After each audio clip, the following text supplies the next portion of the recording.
ఒకవైపేమో అమిత్ షా రాజ్యాంగం రాసిన అంబేద్కర్ మీద అనుచిత వ్యాఖ్యలు చేస్తాడు, లేదంటే అంబేద్కర్ని కించపరిచేలాగా మాట్లాడతాడు. ఇంకొకడేమో ఢిల్లీ ఎన్నికల్లో గెలిస్తానికి ప్రియాంక గాంధీ గారి మీద, అటువైపు ఆతిషి మీద, రాష్ట్ర ముఖ్యమంత్రి మీద. కేవలం ఎన్నికలు, రాజకీయాలు, దోపిడీ ఏ విధంగా అనేది మాత్రమే నేర్చుకున్నారు మీ బీజేపీ నాయకులు.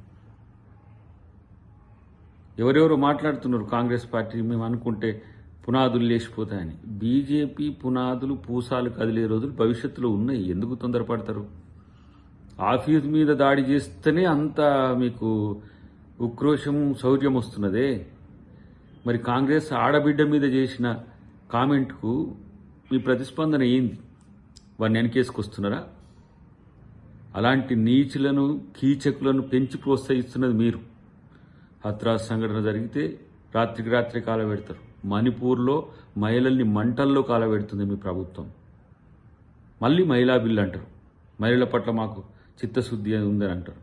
కాబట్టి ఇప్పటికైనా బీజేపీ నాయకులు వాళ్ళ నాయకులు చేస్తున్న చర్యల పట్ల ఒకంత అసహనాన్ని వ్యక్తం చేయండి, లేదంటే అలాంటి మాటలు మళ్ళీ రాకుండా చూసుకోవాల్సిన అవసరం ఉంది. మీరు చేసే పనులు కాంగ్రెస్ పార్టీ చేయలేక కాదు. కాబట్టి వెంటనే ఇలాంటి వాటిని తగ్గించుకుంటే మంచిదనేది నా హితం.